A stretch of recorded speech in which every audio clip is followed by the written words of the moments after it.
আসসালামু আলাইকুম রহমতুল্লাহ।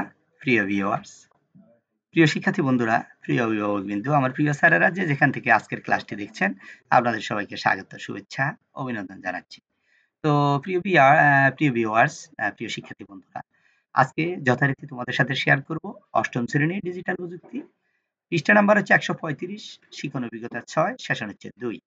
তো শিখন অভিজ্ঞতা এশিয়া প্রশান্ত মহাসাগরীয় পরিমণ্ডলে ডিজিটাল প্রযুক্তি, আর সেশন হচ্ছে আন্তর্জাতিক পর্যায়ে প্রাতিষ্ঠানিক যোগাযোগ। এই শিখন অভিজ্ঞতা এবং সেশনের 135 পৃষ্ঠার যে বাড়ির কাজটি রয়েছে, যে সমাধানটি রয়েছে, এটি তোমাদের সাথে শেয়ার করব। দেখো এখানে বলল যে এবার এসো নিচের ছকের পরিস্থিতিগুলো পর্যালোচনা করি। এখানে কয়েকটি পরিস্থিতি দেওয়া আছে যেখানে আন্তর্জাতিক যোগাযোগ করা হয়েছে।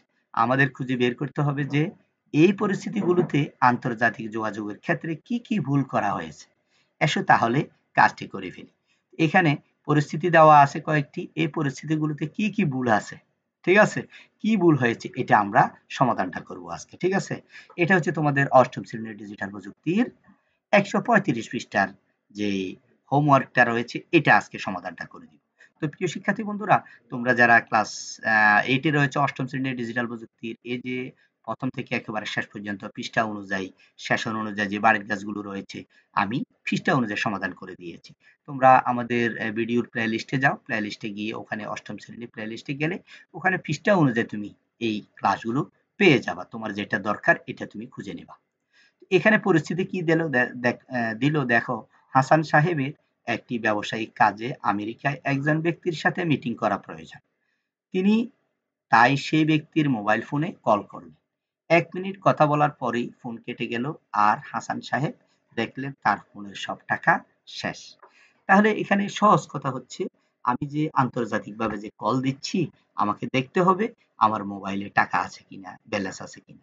কারণ বিদেশে কথা বলতে গেলে তো অনেক টাকা কাটে, ঠিক আছে। তো এই জন্য হিসাব করে আমাকে কল দিতে হবে। কিছুক্ষণ দুই একটি কথা বলার পরেই কি হয়ে গেল, কলটি কেটে গেল। তাহলে তোমার টাকা নেই, টাকা না থাকাতে যখন কলটি কেটে গেল, তাহলে তোমার ওই পাশে যে যার সাথে তুমি কথা বলতেছ, সে কি মনে করলো তোমাকে, ঠিক আছে। তো এখানে কি ভুল হয়েছে, আন্তর্জাতিক কোনো নাম্বার কল করলে অনেক বেশি অর্থ ব্যয় হয়, এটা জানা ছিল না হাসান সাহেব। এই জন্য এই বিষয়গুলো আমাদেরকে জানতে হবে। ব্যবসায়িক কাজ হতে পারে, প্রাতিষ্ঠানিক যোগাযোগ হতে পারে। আমি যদি কল করি তাহলে আমার পর্যাপ্ত পরিমাণে মোবাইলে ব্যালেন্স লাগবে, টাকা থাকতে হবে। তাহলে আমি বিদেশের যে কোনো জায়গায় কথা বলতে পারবো। বিদেশে যেহেতু টাকা বেশি কাটে, সেহেতু তোমার মোবাইলে টাকা বেশি রাখা লাগবে। এরপরে দেখো, কবিতা ইংল্যান্ডের একটি বিশ্ববিদ্যালয়ে পড়তে যাচ্ছে। কিছু ব্যাপারে ভালোভাবে জানতে সেই বিদ্যালয়টির আন্তর্জাতিক শিক্ষার্থী উপদেষ্টাকে ইংল্যান্ডের সময় হিসাব না করেই বাংলাদেশ সময় সকাল 10টায় কল করল। তাহলে সে বিশ্ববিদ্যালয়ে পড়ালেখা করতে যাচ্ছে, সে তখন এ ব্যাপারে জানার জন্য শিক্ষার্থী, আন্তর্জাতিক যে শিক্ষার্থী উপদেষ্টা রয়েছে তার সাথে কথা বলার জন্য মোবাইলে কল করলো বাংলাদেশ সময় সকাল 10টায়। এখন তুমি একটু চিন্তা করো, আমাদের বাংলাদেশের সময় 10টা, ওদের দেশের সময় কি 10টায় হবে? ওদের দেশের সময় হয়তো তখন ভোর 6টা, হয়তো রাত 4টা, ভোর 4টা হতে পারে না? এজন্য এই বিষয়গুলো। তাহলে এখানে কি ভুল হয়েছে? এই পরিস্থিতিটাতে কি ভুল হয়েছে আমরা একটু দেখি। ইংল্যান্ডের সময় হিসেব করে কল না দেওয়া এবং আন্তর্জাতিক সময় সম্পর্কে ধারণা না থাকা। তাহলে এখানে কবিতার ভুল হয়েছে। আন্তর্জাতিকভাবে যে সময়, আমাদের বাংলাদেশের সময় সকাল 10টা, ওদের ওই ইংল্যান্ডে কি সকাল 10টা হবে? কিন্তু না। এই বিষয়টা আমাকে জানতে হবে। আমার দেশের সময় সকাল 10টা হলে কিন্তু হবে না। ওদের দেশের সময় 10টা, অফিসিয়াল টাইম হতে হবে, অফিসিয়াল সময় হইতে হবে। তাহলে আমি যখন তার সাথে যোগাযোগ করব, তখন তার সাথে কথা বলবো, কল দেব, তখন সে রিসিভ করবে। ঠিক আছে? না হলে কিন্তু না। তাহলে এই বিষয়টা সে ভুল করেছে। ইংল্যান্ডের সময় যখন ওই হিসাবে সে কল না দিল না, এবং সময় তার ধারণা ছিল না। আসলে বাংলাদেশ সময় সকাল 10টা, ইংল্যান্ডের সময় কি সকাল 10টা, এই বিষয়টা তার ধারণা ছিল না। এরপরে আরেকটা পরিস্থিতিতে আমরা দেখলাম, দশম শ্রেণীর একজন শিক্ষার্থী অনেকদিন ধরে বিদেশের কলেজে বৃত্তি নিয়ে পড়ালেখার জন্য আবেদন করেছিল। তাহলে দশম শ্রেণীর একজন শিক্ষার্থী, সে বিদেশে পড়ালেখা করার জন্য, বৃত্তি পাওয়ার জন্য আবেদন করেছিল। আজকে একটি কলেজ থেকে ইমেলে জানানো হলো যে সে ভর্তির জন্য সুযোগ পেলেও কোনো বৃত্তি পায়নি। তাহলে মেসেজে জানালো কি, বললো যে তুমি ভর্তির জন্য সিলেক্ট হয়েছ, বাট তোমাকে বৃত্তি দেওয়া হবে না, বৃত্তি ছাড়াই তুমি পড়তে পারবে। কেমন? তারপরে সে কি করলো দেখো,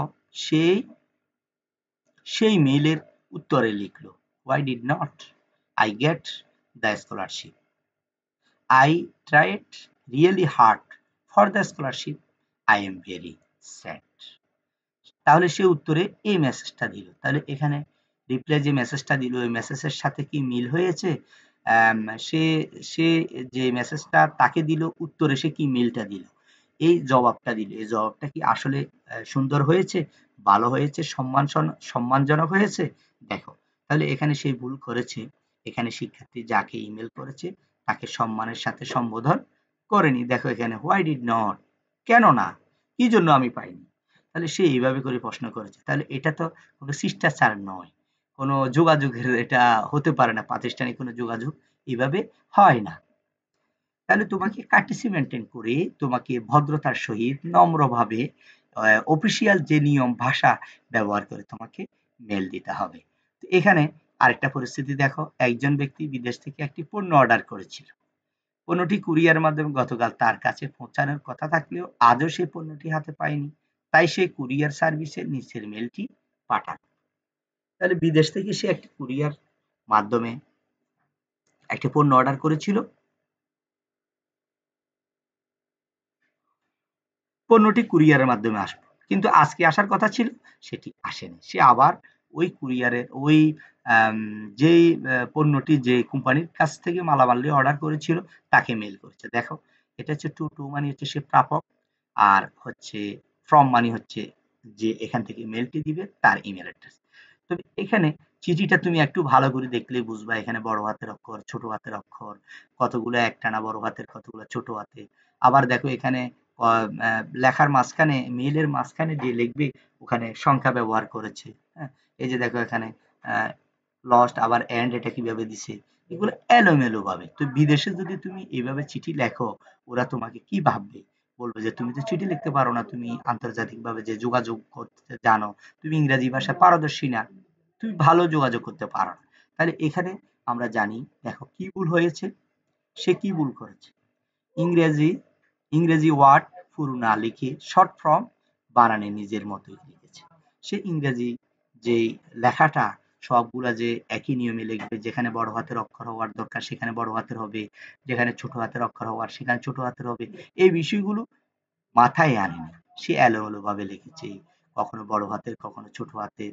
হ্যাঁ, এটা কিন্তু কোনো ভাষা না, এটা কি আনুষ্ঠানিক কোনো লেখা না, এটা অনানুষ্ঠানিক। এটা লেখাটা সুন্দর হয়নি, জবাবটি সুন্দর হয়নি। তো এটা আসলে তার এইভাবে ভুল হয়েছে।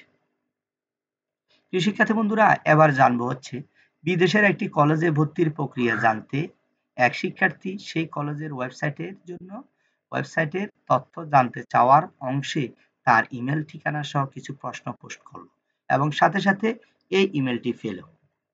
তাহলে সে এখানে কি ভুল করেছে? সে যে ওয়েবসাইটের মাধ্যমে আবেদন করেছে সে ওয়েবসাইটে তাকে যেতে হবে।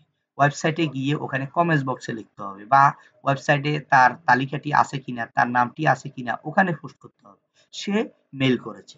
তো মেল করার পরে তারা মেলের উত্তর দিল, thank you for your email, please visit www university.com। বলতেছে তুমি তো এখানে মেল করার দরকার নাই, আমাদের ইউনিভার্সিটির যে ওয়েবসাইট রয়েছে ওখানে যে ভর্তির যে কার্যক্রম রয়েছে, অ্যাডমিশনের যেই ইয়াগুলো রয়েছে, তুমি ওখানে গিয়ে কমেন্টস করো, ওখানে নিয়ে খোঁজ করো, তাহলে তুমি তথ্যটি পেয়ে যাবে। তাহলে আমরা যে বিষয় যেখানে জানার দরকার ওখানে আমাকে নক করতে হবে। যে বিষয়টা যার কাছ থেকে জানার দরকার, যে এই বিষয়ে দক্ষ, যে এই বিষয়ে জানে, সেখানে আমাকে নক করতে হবে। ঠিক আছে? তো ওয়েবসাইটের নির্দিষ্ট সঠিক অংশে ইমেল বা এবং পোস্ট না করা। তাহলে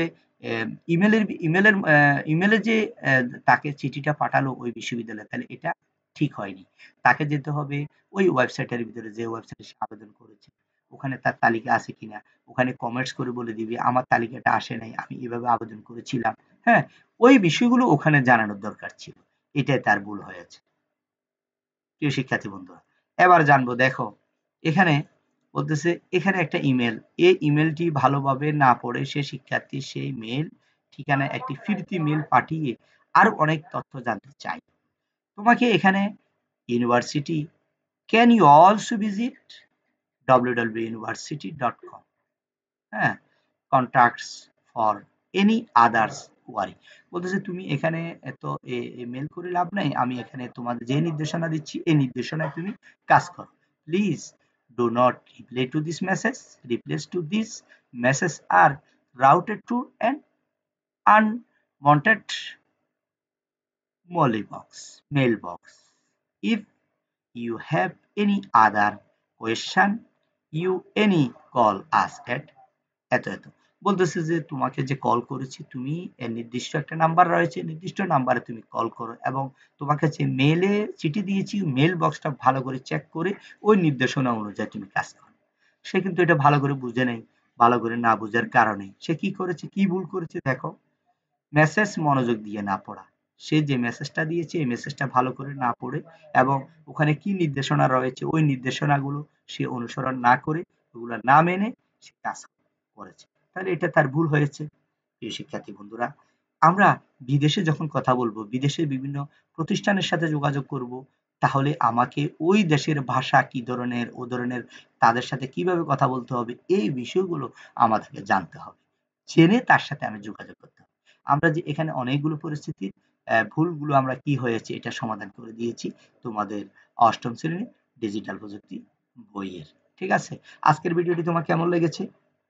অবশ্যই কমেন্টস করে জানাবে এবং একটা লাইক দিয়ে দিবে। আর যারা নতুন এসেছো অবশ্যই সাবস্ক্রাইব করে রাখবে, পাশে থাকা বেল আইকনটি ক্লিক করে রাখবে। কোন কোন ক্লাসের কোন ভিডিওটি দেখতে চাও, কোন ক্লাসের ভিডিওর সমাধানটি দেখতে চাও বইয়ের, ওটা পৃষ্ঠা নাম্বার সহ জানিয়ে দাও চটপট। আমি ওই অনুযায়ী তোমাদের জন্য ক্লাস রেডি করে ফেলবো। ধন্যবাদ সবাইকে। ভালো থাকবে, সুস্থ থাকবে। আসসালামু আলাইকুম ওয়া রাহমাতুল্লাহ।